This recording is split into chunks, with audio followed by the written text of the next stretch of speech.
My journey to become a cantor. I'm going to be honest with you. I never liked the term cantor. I don't consider myself a cantor. I consider myself a chazan. And before I was a chazan, my father always told me, Menachem, this is a chazan. Zum ersten darfst du sein about tefillah. If you want to be a chazan, before you can be a chazan, you have to be about tefillah. What is about tefillah? Someone who can deliver the prayer. My father once told me of a cantor who came to give an audition. And he brings out there, and he has his music up there, and it's beautiful music. And then the committee says, "No, chazan, take the mauser. Do it from the mauser." He said, "I can't."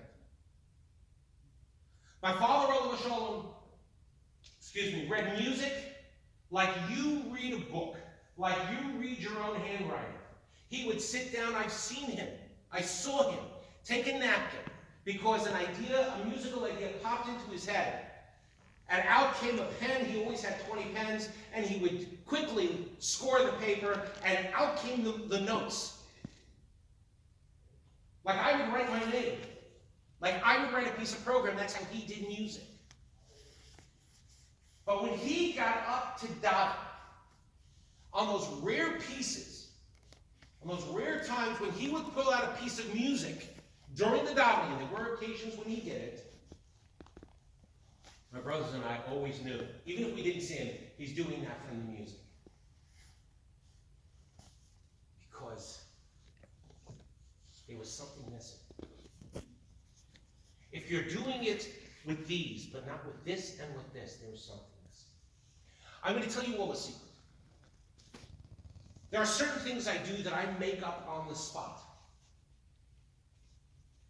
The first time I was here, and I did Yisro, and I saw the text for the prayer for the 6 million, the Kelmel Rachman. Except it wasn't the Kelmel Rachman, it was no text that I had ever seen before. And often at that moment, I had to somehow deliver it. And I did what I always do in those situations. I'm guided by two things. What is the nusach? What is the musical mode that you have to have for the prayer? And you let your heart do the rest.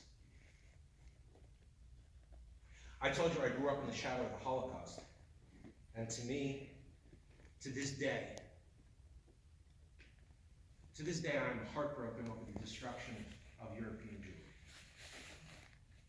I cannot for a moment claim to understand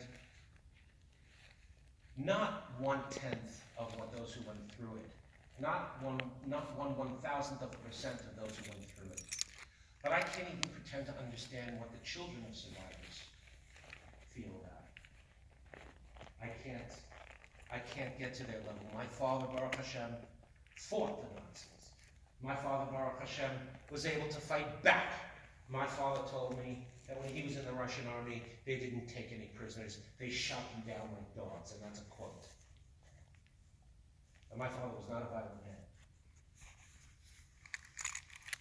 To my understanding, I have lost nobody in my family, either from my mother's side, who is here in the States, or my father's side in Europe, to the camps, to the Nazis, to the final solution. I'm different on that score. What I know from having spoken to survivors and their children, I know from having read, I know from having studied. It's different. But I am honestly afraid today, in a world where we're losing our survivors, where it's fading into the realm of history, and it has become a punchline for political discourse.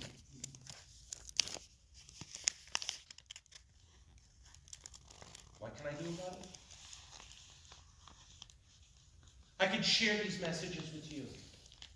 I could share with you how much love I feel for this little thing we call Yidden, Judaism, Jews, the Jewish people. I can tell you my relationship with God as best as I can explain it. And I can't explain it very well. You know when I try to explain it as best I can? When I'm at the Yomid. When I'm at the Yomid and I have no time constraints and I can take my time and we can sing a little bit and I can zug a little bit. In other words, I can recite the prayers, not just blah, blah, blah, blah, blah, blah, blah. That's when I get to show my relationship with God. I would like to share with you my greatest experience as a chazan. But to me, was the pinnacle of my career. And I believe you were there to see it. In fact, I'm almost positive you were.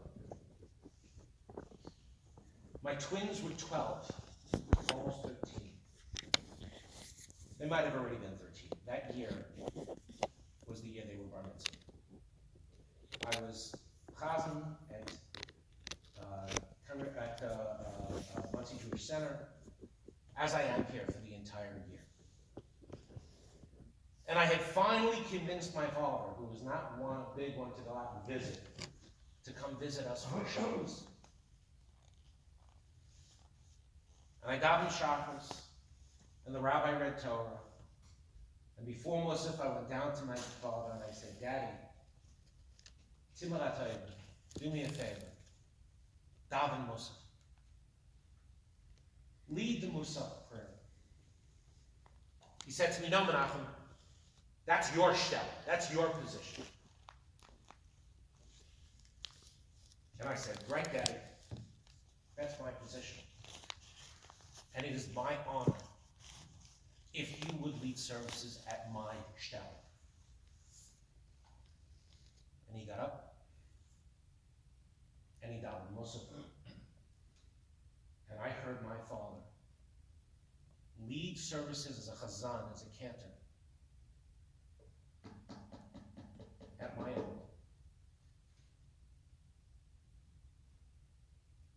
It was the greatest moment of my life, other than of my professional life.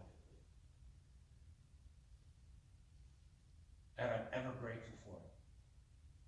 And if there's one thing I'm sorry,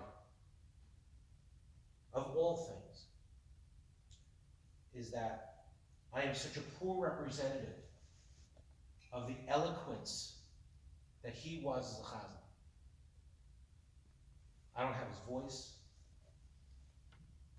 I don't have his deep understanding. There are so many opportunities I missed to learn the inner secrets. But I tried. I tried to be faithful to what he taught me. That cantorial is not about the music, it's about the prayers. It's not about a concert, it's about conveying the meaning of what the prayers say to the congregation. It's about avodas halev, as the Talmud calls it. It's about the service of the heart. Can't have service of the heart if you don't feel. My journey to becoming a cantor is not over. It changes on a daily basis as I learn more, as I experience more. Nowadays, when I have the opportunity to share thoughts with you in this format as opposed to a musical format, it's not different to me than my cantorial. I'm just doing it in a different way.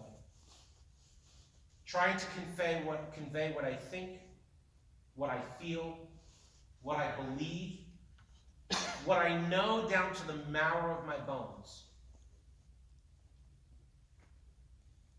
Why is this so important to me? Because you are so important to me. Each and every one of you. And all the people who didn't come. You have looked to me and you say, Chazan, we want you to be our shliach tzibur. We want you to be the person who's going to lead us in prayer.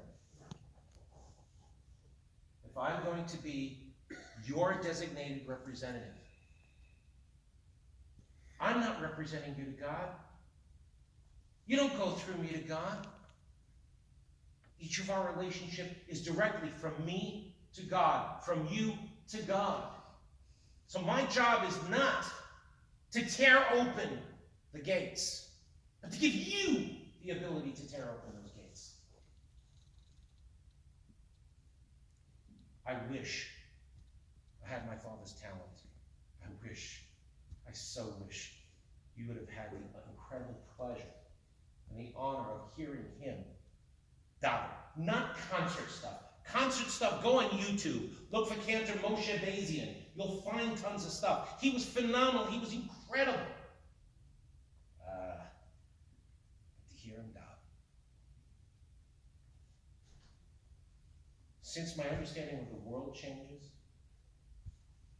as I learn more, as I see more, my position as a cantor will change. Because I will hopefully have different things, more things to try to communicate. So I don't ask for much. A couple of minutes here and there. Give me a little bit of leeway, a couple of minutes every so often if I want to zug a little bit. Let's try a new melody every so often to convey something new. But most of all, let's understand that together, we are a family. We sing together. We believe together. And above all, we love together. Thank you very much. Sure.